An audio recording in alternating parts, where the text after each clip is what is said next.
ಶ್ರೇಷ್ಠ. ನಮಸ್ಕಾರ, ನಾನು ಸಿದ್ಧಾರ್ಥ್. ಬಾಳೆ ಎಲೆ ಊಟದ ಬಗ್ಗೆ ಕೇಳಿ ನನಗೆ ಕೂಡ ಆಸೆ ಆಗುತ್ತಿದೆ.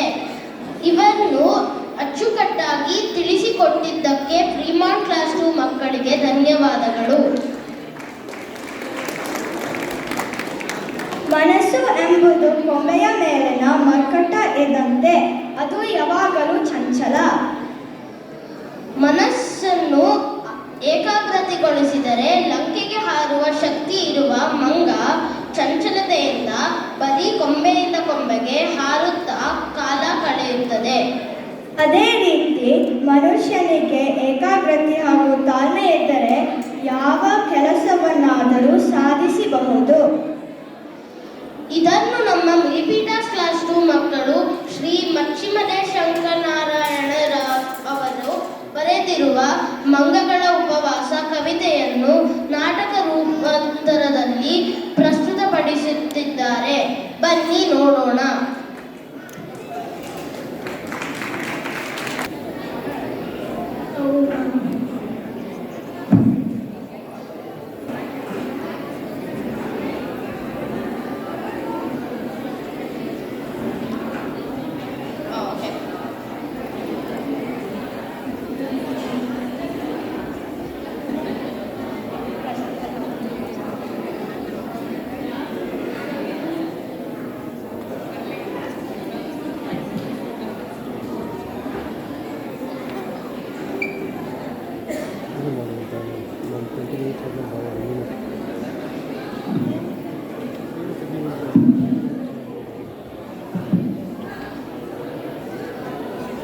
ಕನ್ನಡ ಕಲಿ ಹೋಮ್ವರ್ಕ್ ಮಾಡಿದ್ದೀರಾ? ಇನ್ನು 2 ಗಂಟೆ ಇದೆ, ಬೇಗ ಮುಗಿಸಿ. ಸರಿ.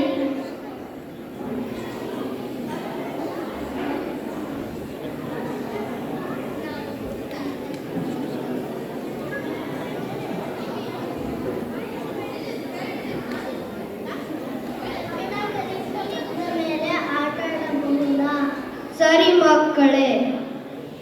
ವಾಪಸ್ ಬಂದ್ಮೇಲೆ ಏನಾಟ ಆಡೋಣ? ಚೌಕಾಬಾರ ಆಡೋಣ.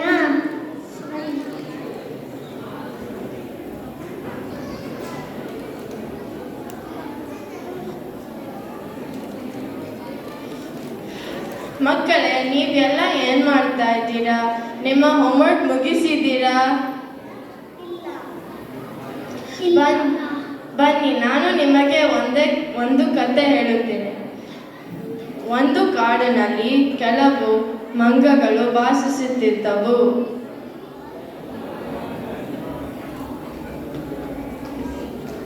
ನಾವೆಲ್ಲ ಈಗ ಉಪವಾಸ ಮಾಡೋಣ.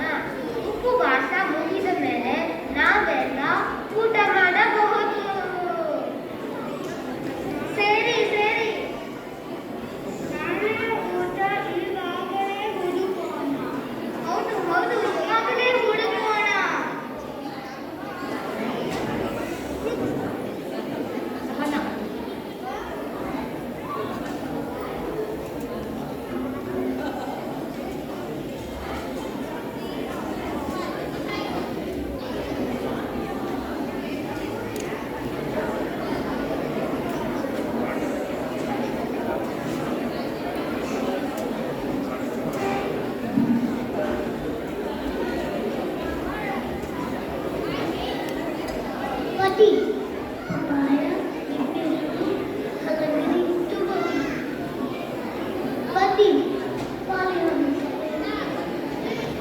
ಅನ್ನಿ, ಕ್ಯಾರೆಟ್, ಸೌತೆಕಾಯಿ, ಬದನೆಕಾಯಿ, ಈರುಳ್ಳಿ, ಸೊಪ್ಪು ತಗೊಳ್ಳಿ. ಮಂಗಗಳು ಓಡೋಣ ಬನ್ನಿ.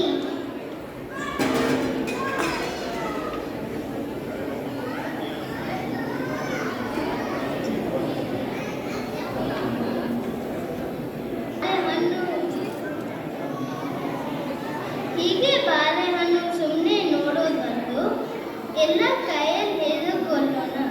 ಹೌದು ಹೌದು, ಕೈಯನ್ನು ಹಿಡಿದೋಣ.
ನಿಮ್ಮ ಮಂಗಗಳ ಉಪವಾಸ ಮುಗೀತು.